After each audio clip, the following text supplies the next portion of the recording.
Hello, my all dear viewers, and a very warm and pleasant good morning to you all. और मैं स्वागत करता हूँ आप सभी का हमारे इस चैनल लर्निंग पर।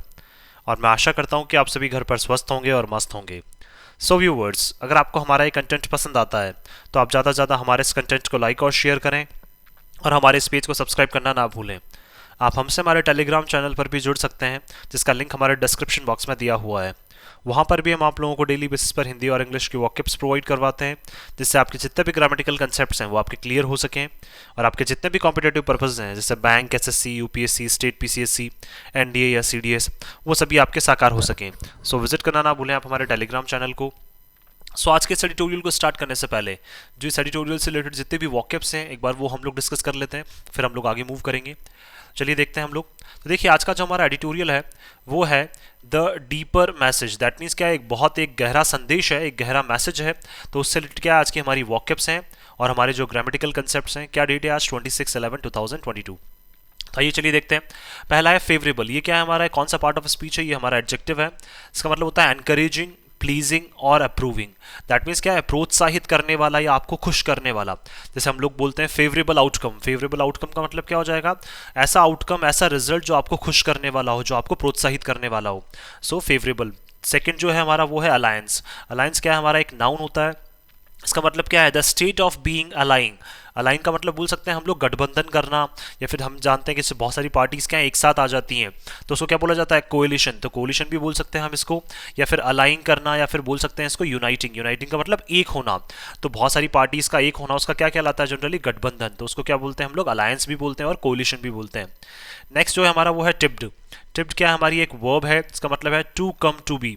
दैट मीन्स क्या है, किसी भी कगार पर, जैसे कोई भी बोल सकते हैं, मतलब दैट मीन्स अंत में, या फिर अंत तक आ चुके हैं हम लोग, या किसी की कगार पर आ चुके हैं। So that is tipped. Next जो है हमारा वो है प्रोपोर्शन। देखिए प्रोपोर्शन क्या है, एक जैसे बोल सकते हैं इस प्रोपोर्शन में, तो हम लोग बोल सकते हैं इसको, ये थोड़ा सा गलत लिखा है यहाँ पे अनुपातिक, तो इसको हटा देते हैं हम लोग। तो देखिए प्रोपोर्शन क्या हो जाएगा, एक नाउन है जिसका मतलब क्या है, related to the proportion. That means एक अनुपात की ये बात करना चाह रहे हैं कि एक रेशो में, एक प्रोपोर्शन में क्या है यहाँ पे बात करना चाह रहे हैं। तो ये क्या हो जाएगा हमारा प्रोपोर्शन, और क्या है हमारा एक नाउन है। नेक्स्ट है हमारा हेल्म। हेल्म क्या है हमारी यहाँ पे नाउन है। इसको बोला जाता है a position of leadership. That means क्या है, नेतृत्व करना, दैट मीन्स लीड करना। So that is the position of leadership, helm जिसको बोल सकते हैं हम लोग। नेक्स्ट है हमारा मैंडेट। मैंडेट क्या है हमारा, यहाँ पे बोल सकते हैं हम लोग एक एन ऑफिशियल और ऑथोरिटेटिव ऑर्डर या ऑथोरिटेटिव कमांड बोल सकते हैं हम लोग इसको। तो ये क्या कहलाएगी हमारी, एक प्रशासनिक आदेश हम लोग इसको बोल सकते हैं, एक प्रशासनिक ऑर्डर इसको बोल सकते हैं। मैंडेट का मतलब देखिए जनादेश भी होता है, जो बोल सकते हैं जनता के द्वारा जो चुना जाता है जो लीडर, तो इसलिए बोला जाता है कि एन ऑफिशियल और ऑथोरिटेटिव कमांड, या फिर बोल सकते हैं एक आधिकारिक जो आदेश होता है उसको मैंडेट कहा जाता है। साइजेबल और साइजेबल, देखिए ये स्पेलिंग भी सही है और ये स्पेलिंग भी सही है, लेकिन आजकल हम लोग क्या है SIZABLE लिखने लग गए हैं, और ये क्या है हमारा एक एडजेक्टिव है। इसका मतलब फेयरली लार्ज। दैट मीन्स काफ़ी बड़े की यहाँ पे बात करना चाह रहे हैं। कोई भी एक रिजल्ट जो होता है, या फिर बोल सकते हैं हम साइजेबल आउटकम, दैट मीन्स काफ़ी बड़ा हमें जो है वो परिणाम मिला है, तो वो क्या कहलाता है हमारा एडजेक्टिव कहलाता है। नेक्स्ट है हमारा प्रोविंशियल। प्रोविंशियल क्या है हमारा एक एडजेक्टिव है, इसका मतलब है related to province. That means क्षेत्रीय, तो किसी भी क्षेत्र से रिलेटेड, तो वो क्या कहलाता है हमारा प्रोविंशियल कहलाता है। नेक्स्ट है हमारा माइग्रेशन। माइग्रेशन क्या है हमारा एक नाउन है यहाँ पे, an instance of moving to another place for living. That means क्या है, देखिए ये बताना चाह रहे हैं कि पलायन कर जाना, जैसे जीवन यापन करने के लिए या फिर जीने के लिए हम लोग क्या कर जाते हैं, कभी कभी एक जगह से दूसरी जगह चले जाते हैं रहने के लिए। दैट मीन्स एक जगह से दूसरी जगह चले जाना, तो उसको बोला जाता है माइग्रेट करना, पलायन करना। नेक्स्ट है हमारा फेडरलाइजेशन। फेडरलाइजेशन क्या है हमारा नाउन है। देखिए इसकी स्पेलिंग में यहाँ पे कभी कभी एस भी लिखा जाता है, लेकिन जनरली जो स्पेलिंग होती है जेशन में, जहाँ पे भी आता है वहाँ ZATIONE यूज करते हैं हम लोग आजकल। तो फेडरलाइजेशन क्या है हमारा नाउन है एक, द अजम्पशन ऑफ कंट्रोल और authority bye a federal government. That means क्या है, एक सरकार के द्वारा क्या है सत्ता को अपने हाथ में लेना। तो जनरली क्या एक सरकार द्वारा लीड करना, वो क्या कहलाता है, फेडरलाइजेशन कहलाता है। दैट मीन्स एक स्टेबल जो गवर्नमेंट, एक स्टेबल जो सरकार रहती है, एक स्थिर सरकार के द्वारा क्या है किसी भी चीज को लीड करना, किसी कंट्री को लीड करना, दैट इज फेडरलाइजेशन। नेक्स्ट है हमारा लेगेसी। लेगेसी क्या है हमारी एक नाउन है, something inherited from the predecessor of past. That means क्या है, किसी भी विरासत को कंटिन्यू रखना। जैसे हम बोल सकते हैं किसी की लेगेसी को कंटिन्यू रखना, दैट मीन्स किसी की विरासत जो पास्ट टाइम से जो भी उनके प्रेडिसेसर्स हैं। प्रेडिसेसर्स का मतलब जो भी पूर्वज हैं या किसी भी एक पद पे जो आसीन जो व्यक्ति था पास्ट टाइम से, तो जब से उसने जो एक विरासत जो बना रखी है उस विरासत को बनाए रखना, दैट इज लेगेसी।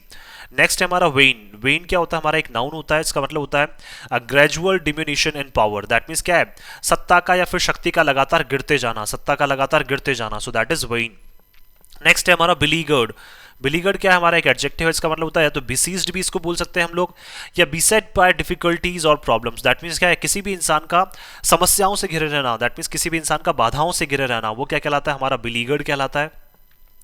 नेक्स्ट जो है हमारा वो है अनलीश। अनलीश का मतलब क्या है? टू ये हमारी वर्ब है एक, और इसका मतलब होता है to free from leash. That means क्या है?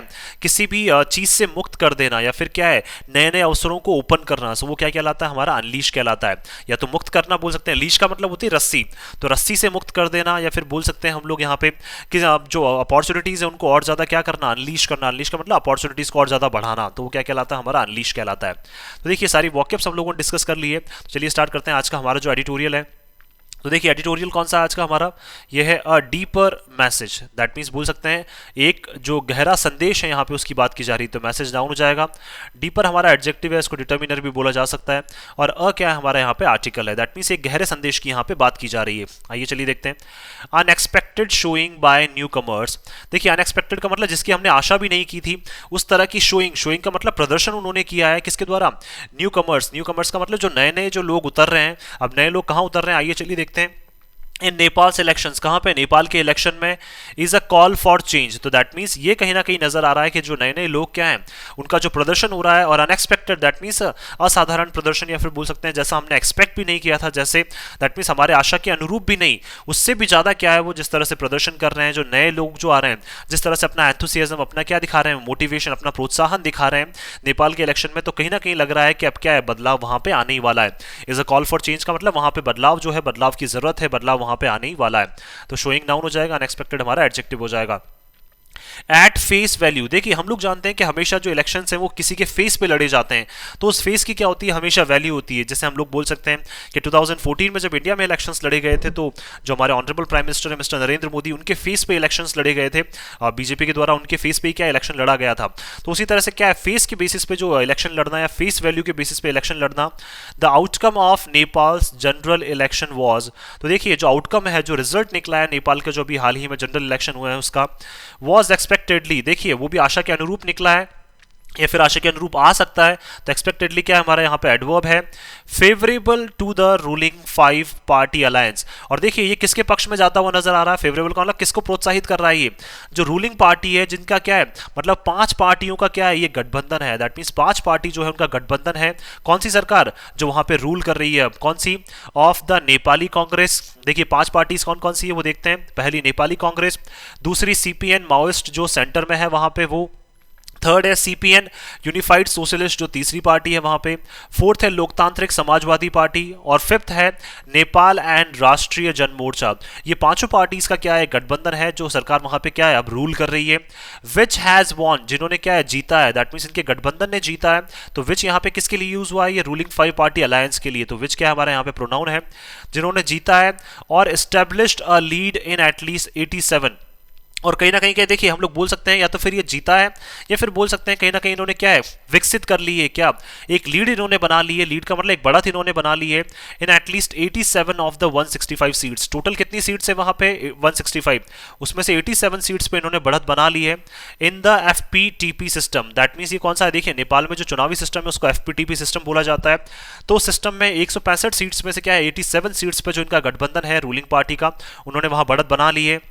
And is tipped to win. Tipped का मतलब बिल्कुल किनारे पे आ चुके हैं। कहां पे? जीत के बिल्कुल किनारे पे आ चुके हैं। Close to half of the 110 proportional representation seats. That means देखिए जो मेजोरिटी के लिए क्या है मतलब सरकार बनाने के लिए कितनी सीट्स की जरूरत होती है? लगभग 110 के आसपास सीट्स की जो जरूरत होती है। प्रोपोर्शनल मतलब अनुपातिक रिप्रेजेंट करने के लिए। रिप्रेजेंट का मतलब क्या है? पार्लियामेंट में अपने आप को रिप्रेजेंट करने के लिए, अपनी सरकार को दर्शाने के लिए क्या है आपको लगभग 110 के आसपास क्या है अनुपातिक रूप से सीट्स चाहिए। तो उसके आसपास क्या है ये लोग आ चुके हैं। कौन सी? जो 5 पार्टीज का गठबंधन है, तो वो लगभग उनके पास आ चुके हैं। द कमिंग टुगेदर, देखिए एक साथ आना जो है ऑफ द अलायंस, किसका? इस गठबंधन का। इज वॉट हेल्प्ड इट, और उसी वजह से क्या है इनको सहायता मिली है। ओवरकम द अपोजिशन कोएलिशन, और देखिए उसी वजह से ये कम कर पाए। ओवरकम का मतलब प्रभाव कम कर पाए, किसका?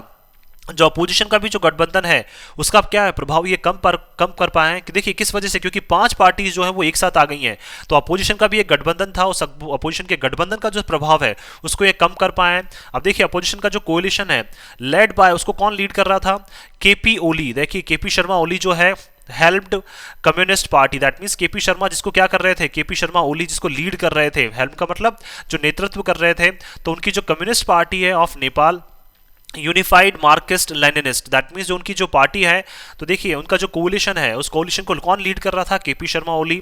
और उनकी देखिए जो पार्टी थी कौन, communist party of Nepal unified Marxist या लेनिनिस्ट बोल सकते हैं। इट वॉन और लीड्स इन 49 सीट्स। देखिए इन्होंने कितने लगभग 49 सीट में क्या है, या तो ये जीते हैं या फिर उन्होंने बढ़त बनाई है इन द एफपीटीपी सिस्टम। किसमें, एफपीटीपी सिस्टम में। While the UML, that means बोल सकते हैं यूएमएल का मतलब यूनिफाइड मार्क्सिस्ट लेनिनिस्ट जो है is leading edge the single largest party in terms of PR vote. That means क्या है, पीपल्स रिप्रेजेंटेटिव वोट की अगर बात करें हम लोग वहां पे, तो यूएमएल जो है वो सिंगल लार्जेस्ट क्या है वहां पे पार्टी है, जो क्या है अपनी बढ़त बनाई हुई है, या फिर बोल सकते हैं हम लोग वहां पे कि जो लगातार क्या आगे मूव करती जा रही है। तो हम लोग बोल सकते हैं कि सिंगल लार्जेस्ट पार्टी अगर बात करें पीपल्स रिप्रेजेंटेटिव वोट्स के बेसिस पे, तो वो कौन सी पार्टी है, यूएमएल ही है। बट द मैंडेट शोज, लेकिन क्या है जो जनादेश जो आ रहे हैं, या फिर बोल सकते हैं जो एक वहां पे आधिकारिक जो पुष्टि हो रही है, वो बताते हैं that the long standing main stream parties, कि देखिए काफी लंबे समय से जो क्या है मुख्य जो पार्टीज हैं नाउ हैव चैलेंजर्स, उनको क्या है अब चैलेंज मिलते जा रहे हैं, दैट मीन्स उनको चैलेंज करने वाले लोग जो है वो सामने आते जा रहे हैं। तो देखिए बात करें अगर हम लोग यहाँ पे मेन स्ट्रीम पार्टीज क्या हो जाएगा, यहाँ पे नाउन हो जाएगा, लॉन्ग स्टैंडिंग का मतलब हमारा एडजेक्टिव हो जाएगा। तो काफी लंबे समय से जो पार्टीज क्या है सत्ता में रही हैं, उनको क्या है चैलेंज करने वाले लोग अब आ चुके हैं। The largely urban based newcomer, देखिए अगर बात करें सबसे बड़ी जो पार्टी है वो देखिए अर्बन बेस्ड है। अर्बन बेस्ड का मतलब सिटी के बेसिस पे क्या है, एक न्यू कमर जो है उनकी एक पार्टी आई है, राष्ट्रीय स्वतंत्र पार्टी। दैट मीन्स क्या है, राष्ट्रीय स्वतंत्र पार्टी करके एक पार्टी वहां पे आई है, हैज अ लीड इन और वोन 8 सीट्स। दैट मीन्स या तो देखिए या तो वो लीड पर चल रहे हैं, या लगभग कितनी, लगभग 8 सीट्स वो जीत चुके हैं, while emerging as the third largest party in vote terms. और अगर बात करें वोट के टर्म्स में, तो थर्ड लार्जेस्ट पार्टी के रूप में क्या है ये उभर कर आ चुके हैं। दैट मीन्स देखिए एक ने तो कितनी 87, एक ने 49, और उसके बाद थर्ड लार्जेस्ट जो है वो कितनी है 8। और ये कौन है, जो न्यू कमर है, अभी अभी नए आए, नए नए सत्ता में उतरे हैं ये, तो 8 क्या है इन्होंने सीट्स लगभग जो है वो जीत ली हैं। और वोट के टर्म्स में अगर बात करें तो थर्ड लार्जेस्ट क्या है पार्टी बन चुके हैं। And also get a sizable number of PR seats, और क्या है इनको मिली भी है, साइजेबल का मतलब एक महत्वपूर्ण नंबर इनको मिला है, महत्वपूर्ण बोल सकते हैं संख्या में क्या है इन्होंने पीआर सीट्स जो है वो जीती है in the house of representative. किसमें, जो रिप्रेजेंटेटिव्स के जो हाउस है उसमें भी क्या है इनके पास काफी एक बोल सकते हैं साइजेबल का मतलब एक महत्वपूर्ण नंबर इनका क्या है वहां पे आ चुका है। और ये क्या है अभी अभी तो न्यू कमर हैं। तो led by a former television personality Rabi Lamichhane, देखिए इसको कौन लीड कर रहा है, जो ये नई पार्टी आई है कौन सी, राष्ट्रीय स्वतंत्र पार्टी, इस पार्टी को कौन लीड कर रहा है, एक फॉर्मर टेलीविजन जो पर्सनालिटी है, क्या नाम है उनका, रबी लमिशेन, वो क्या कर रहे हैं इस पार्टी को लीड कर रहे हैं। और क्या है लगभग इन्होंने अपना हाउस ऑफ रिप्रेजेंटेटिव में बोल सकते हैं हम लोग कहीं ना कहीं क्या है अपनी ये भी दिखा दी है, अपनी वैल्यू जो है वो इन्होंने क्या है वहां पे बता दी है कि नई पार्टीज जो है वो क्या है पुरानी पार्टीज को चैलेंज कर सकती है। द आरएसपी जो है दैट मीन्स जो पार्टी है अभी ये राष्ट्रीय स्वतंत्र पार्टी, हैज वैग आइडियोलॉजिकल व्यूज। वैग का मतलब क्या है, इनके जो आइडियोलॉजीज हैं, आइडियोलॉजिकल व्यूज का मतलब बोल सकते हैं जो इनकी विचारधारा है वो अभी क्या है बिल्कुल अस्पष्ट है। वैग का मतलब क्या है, अनक्लियर है, वो बिल्कुल अभी साफ नहीं है। But a clear position against federalism, अब देखिए इनकी विचारधारा हो सकती है बिल्कुल साफ नहीं है, लेकिन जो इनकी स्थिति है किसके अगेंस्ट में, फेडरलिज्म। फेडरलिज्म का मतलब क्या है, सरकार के अगेंस्ट में, वो बिल्कुल इन्होंने क्या कर रखी है, साफ कर रखी है, बिल्कुल स्पष्ट कर रखी है। Seeking to dissolve the provincial assemblies, और देखिए ये क्या कर रहे हैं, सीक का मतलब ये आगे देख रहे हैं क्या करने के लिए, डिसॉल्व करने के लिए। डिसॉल्व का मतलब बोल सकते हैं हटाने के लिए क्या करना चाह रहे हैं, या डिसॉल्व का मतलब बोल सकते हैं हम लोग यहाँ पे जैसे सॉल्व तो क्या हो जाएगा, किसी भी चीज को सॉल्व करना। डिसॉल्व का मतलब क्या है, किसी चीज को हटाने के लिए, या फिर आप बोल सकते हैं जनरली हटाने के लिए किसको, जो प्रोविंशियल असेंबलीज जो है, दैट मींस क्या है हर क्षेत्र में जो असेंबलीज है उनको हटाने के लिए काम करना चाह रहे हैं। दैट वर्ड सेटअप, जिनको सेटअप किया गया था अंडर द फेडरलिस्ट कॉन्स्टिट्यूशन, किसके द्वारा, दैट मींस हमारी संविधान जो सरकार के द्वारा जो संविधान बनाया गया था। फेडरलिस्ट का मतलब क्या है, एक पर्टिकुलर जो गवर्नमेंट जो रूल कर रही थी उनके द्वारा जो संविधान बनाया गया था, तो उस संविधान के अंडर में क्या है जो प्रोविंशियल असेंबलीज बनाई गई थी उनको ये हटाना चाहते हैं, वहां पे उनको डिसॉल्व करना चाहते हैं। तो 2+1 क्या हो जाएगा, इन्फिनिटिव हो जाएगा। Its performance points to the inability of the mainstream parties. अब देखिए इनके जो परफॉर्मेंस पॉइंट्स हैं, दैट मीन्स जो इन्होंने परफॉर्म किया है वहां पे बहुत अच्छे से परफॉर्म किया है, और ये सारा इसलिए कर पाए क्योंकि कहीं ना कहीं अयोग्यता सिद्ध हुई है। इनएबिलिटी का मतलब अयोग्यता सिद्ध हुई है किसकी, जो मेन स्ट्रीम पार्टीज है, दैट मीन्स जो मुख्य जो पार्टीज है उनकी अयोग्यता सिद्ध हुई है। टू एंश्योर स्टेबिलिटी, क्या स्थापित करने में, स्थिरता स्थापित करने में क्या है, वो अयोग्य सिद्ध हुए हैं जो मुख्य पार्टीज हैं। और अफेक्ट पॉलिसीज, और क्या है, जो भी नीतियां हैं उनको क्या है ये अच्छे से प्रभावित नहीं कर पाए। To lift the living standard, क्या करने में लिए, to lift the living standard of Nepalis, that means Nepalis का लिविंग स्टैंडर्ड को क्या है उठाने में ये लोग काम नहीं कर पाए। कौन, मेन स्ट्रीम पार्टीज। इसलिए क्या है जो न्यू कमर्स आ रहे हैं, जो नई पार्टीज आ रही हैं, वो क्या कर रही हैं, लोगों को क्या एक मतलब बोल सकते हैं एक दिशा दे रही है, फिर एक इंस्ट्रक्शन दे रही है, या फिर लोगों को क्या है एक सही डायरेक्शन में ले जाने की कोशिश कर रही है।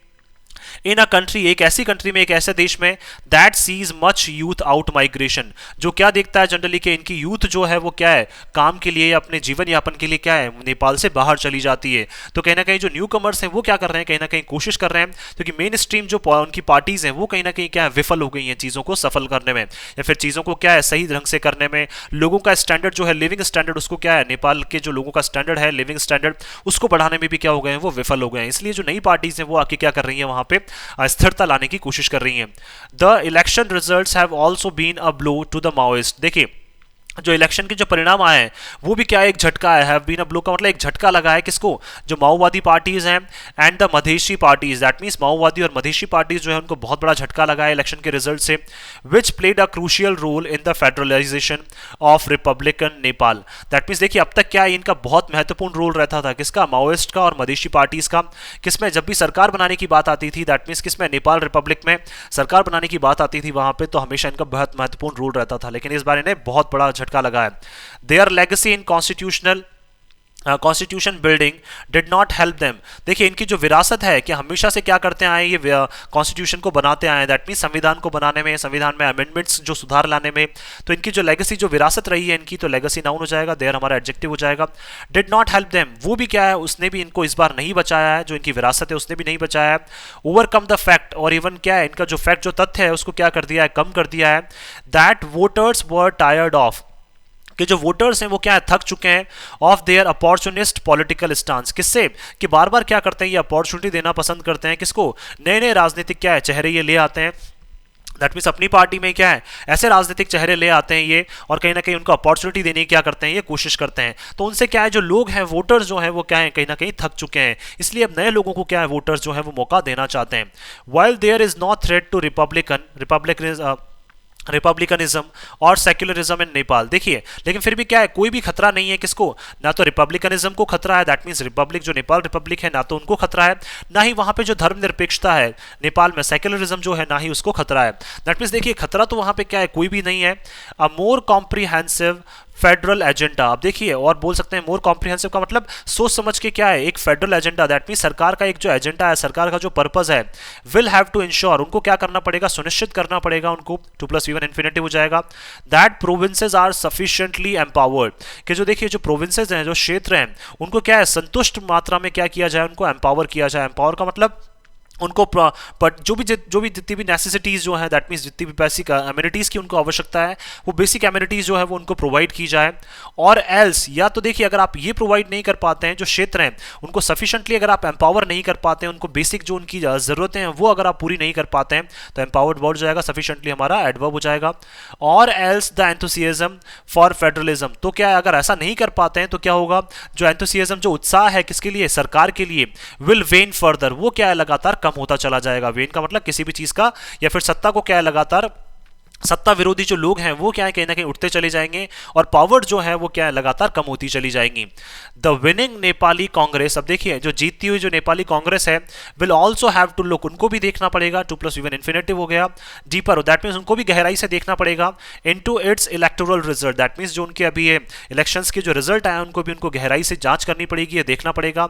विच has been buoyed by the performance of its youth candidates, जो देखिए जिसको बुअर्ड का मतलब क्या है जिसको जो पावर दी गई है, जिसको शक्ति और ज्यादा प्रदान की गई है, किसके द्वारा? जो परफॉर्मेंस है इनके यूथ कैंडिडेट्स की, उन्होंने ही क्या की है, इनको शक्ति प्रदान की, और कहीं ना कहीं उन्हीं को क्या है, उन यूथ कैंडिडेट्स की वजह से ही क्या है, इनको क्या मिली है, इस तरह की बड़ी जीत इनको हासिल हुई है। तो रिजल्ट्स क्या हो जाएगा? नाउन, इलेक्टोरल हमारा एडजेक्टिव हो जाएगा। लेड बाय वेटरन्स, देखिए जो दिग्गज हैं वो भी क्या कर रहे थे, पार्टी को लीड कर रहे थे, मैक्सिमम पार्टीज को। The party must consider letting a younger leader, तो देखिए पार्टी को कंसिडर करना चाहिए कि एक ये जो यंग लीडर है, कौन? गगन थापा टेक ओवर, कि वो क्या करें, आगे बढ़कर आए और उनको क्या है, पार्टी को लीड करने दें। देखिए दैट मीन्स क्या, अब तक ये पार्टी जो है वो हमेशा दिग्गजों के द्वारा, वेटरन्स का मतलब जो बहुत टाइम से पॉलिटिक्स में रहे हैं या फिर बहुत टाइम से किसी भी फील्ड में रहे हैं, तो उनको क्या बोला जाता है? वेटरन्स, दिग्गज। तो देखिए अब तक ये दिग्गजों के द्वारा लीड की जाती थी, लेकिन पार्टी को इस बार कंसिडर करना चाहिए, मस्ट का मतलब कंपल्शन के तौर पर बोला जा रहा है कि उनको कंसिडर करना चाहिए कि वो एक यंग लीडर को आगे आने दें, किसको? गगन थापा को, और उनको क्या करें, जो ये नेपाली कांग्रेस है उसको क्या करने दें, लीड करने दें। Unlike other south Asian democracies, और क्या है, ये बिल्कुल डिफरेंट होना चाहिए, किससे? जितनी भी साउथ एशियन जो डेमोक्रेसीज है, जो लोकतंत्र है, उसमें ऐसा नहीं होता है, लेकिन उससे क्या है, हटके बिल्कुल क्या है, नेपाली कांग्रेस को काम करना चाहिए। Nepal's election were marked by the absence largely of calls for voting on religious sectarian basis। अब देखिए नेपाल के जो इलेक्शंस हैं, मार्क्ड बाय का मतलब क्या है, वहां पे ज्यादातर जो ध्यान दिया गया है या फिर इस बार ज्यादातर जो चीजें हैं वो एब्सेंट रही हैं। लार्जली अगर बात करें बड़े तौर पर क्या चीजें एब्सेंट रही हैं? Of calls for voting on religious sectarian basis, that means क्या है, इस बार देखिए धर्म के बेसिस पे या किसी पर्टिकुलर सेक्ट, सेक्ट का मतलब क्या होता है, कोई भी पर्टिकुलर धर्मी होता है, तो सेक्ट, सेक्टेरियन क्या है, सेक्ट से ही बना हुआ है ये हमारा यहाँ पे, तो उसका मतलब भी क्या है, पर्टिकुलर ग्रुप या पर्टिकुलर धर्म के बेसिस पे क्या है, इस बार वहां पे कोई भी चीजें नहीं हुई है, सारी चीजें क्या रही हैं, वहां पे एब्सेंट रही हैं। दैट मींस जो वोटिंग हुई है वो इस बार धर्म के बेसिस पे वहां पे बिल्कुल नहीं हुई है। एंड डिलीवर्ड रिजल्ट, और इसी वजह से जो परिणाम है, true to the country's political diversity, और क्या है, जो परिणाम है वो कंट्री की क्या है, जो राजनीतिक जो डाइवर्सिटी है, डाइवर्सिटी का मतलब जो डाइवर्स नेचर है, डाइवर्स का मतलब जिसमें सभी प्रकार के सभी धर्मों के जो लोग हैं वो फ्रीली रह सकते हैं, दैट इज डाइवर्सिटी। तो राजनीतिक जो डाइवर्सिटी है वो हमें इस बार देखने को मिली है, और वाकई में जो उसके परिणाम है वो बिल्कुल अच्छे आए हैं। यट लेकिन फिर भी बिलीगर्ड नेपाली सिटीजनरी, लेकिन फिर भी क्या है, जो चिंता से और परेशानियों से जो घिरी हुई है, कौन? नेपाल के जो सिटीजन्स क्या है, पूरी तरह से चिंता से और किससे घिरे हुए हैं, वहां पे परेशानियों से घिरे हुए हैं। That has waited for decades, जिन्होंने दशकों तक वेट किया है, फॉर डेमोक्रेसी, किसके लिए? लोकतंत्र के लिए, लोकतंत्र के लिए। To unleash better developmental outcomes, ताकि क्या हो, अनलीश का मतलब जो इनके लिए चीजों का नया नया खुलासा हो या फिर इनके लिए नई अपॉर्चुनिटीज का डेवलपमेंट हो, of for better developmental outcomes. और देखिए ये किसका वेट कर रहे थे कि हमारी कंट्री में भी एक डेमोक्रेसी आएगी और हमारे लिए भी क्या क्या क्या खुलेगी, जो बेटर हमारे लिए मतलब बहुत अच्छे से हमारे लिए जो डेवलपमेंट का मतलब विकसित होने के जो हमारे परिणाम हैं, या फिर विकसित होने से रिलेटेड क्या है, हमारे लिए बहुत नई नई अपॉर्चुनिटीज जो है वो खुलेंगी। डिजर्व्स, और ये सारे लोग क्या करते हैं, वो डिजर्व करते हैं चेंज, क्या? दैट मीन्स इस तरह का परिवर्तन जो है वो क्या करते हैं, ये सारे लोग डिजर्व करते हैं।